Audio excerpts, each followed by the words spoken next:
When I started working from home, I found it really difficult to be productive, and this negatively affected my work-life balance. There was even a time that I thought, maybe this isn't for me. Maybe I should go back to the office where everything had a set schedule. But I didn't give up. I experimented a lot and found out a formula that worked perfectly well for me. And today I want to help you find your productivity formula. First of all, understand your productive hours. Not everyone can wake up at 6 a.m. and live productively and happily. After I wake up, I hate everyone for the first 30 minutes.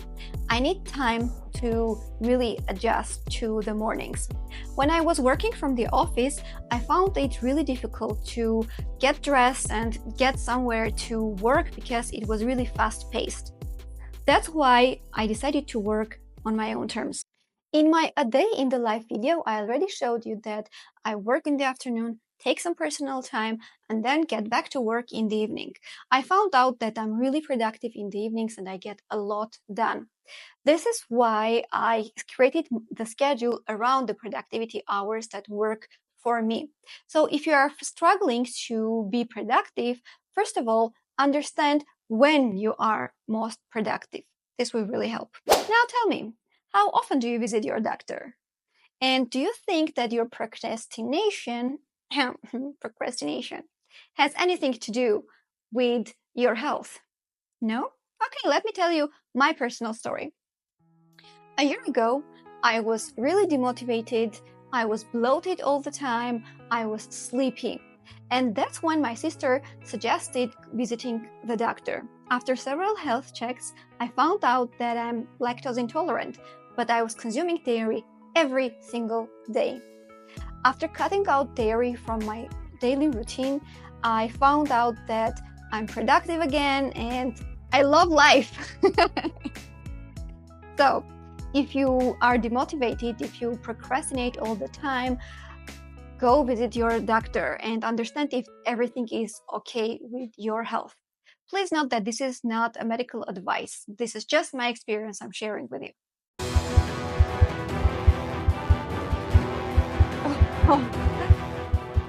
Don't take too many projects. If you are freelancing, make sure you have enough projects, but don't overload yourself. And if you are working from home, make sure you don't feel obliged to work extra hours. If you work from home, it doesn't mean you have to be available all the time. Just dedicate time to yourself.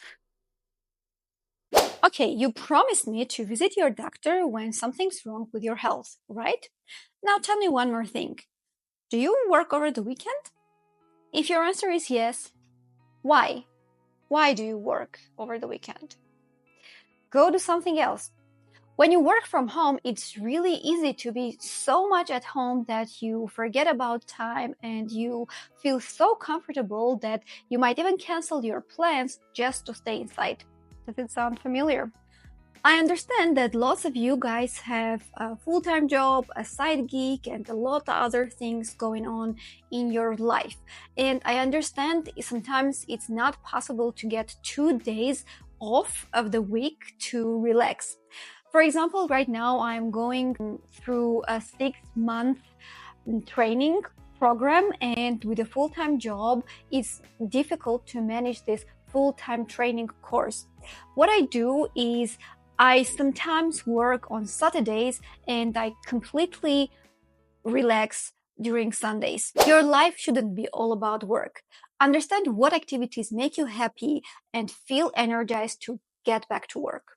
Now this is the perfect time to talk about your hobbies. Let's find them together. You know that I love dancing and I go dancing twice a week during the week. But what are my activities over the weekend? I'm a huge Formula One fan and I dedicate the weekends to watching Grand Prix and rooting for my favorite team. This way my life is not only about work but also the excitements that I have. Working from home should be not only comfortable and relaxing but also exciting. Find the real you through your hobbies. I deleted TikTok, turned off social media notifications, and got a Spotify premium subscription. I noticed that my attention span shortened because of TikTok videos and doom scrolling on social media. This is when I decided to get a Spotify Premium subscription to listen to ads-free music when I'm working. I went for Spotify Premium so I wouldn't get distracted by ads. You can do the same. Or you can use YouTube to create your playlists of concentration music. Just make sure the songs don't carry you away. I also turned off all social media notifications and I set a limit of 3 hours for social media channels. If I go over the limit of these 3 hours, my phone automatically disables those applications. By setting a limit, I hold myself accountable for the time that I spend on doom scrolling and living other people's lives. If you feel lonely because most of your connections work from an office, start creating a network of people who also work from home. This way you will have a network of people who will support you and will have a similar schedule like yours. I have friends who also work from home, and it's easier this way because they work with the same schedule as I do, and it's easier for us to hang out during work hours, go do some activities, go to cafes, and have flexible schedules. Basically, what you need to do is to understand what stresses you out, what to leave from your life that's a stressor, and find some happy stuff that will help you be really happy when you work from home. If there is anything that you came to realize that helps you be productive, just let us know in the comments so maybe someone can benefit from it as well. That's it for today. Thanks for watching and don't forget to subscribe if you haven't done so already. Bye bye.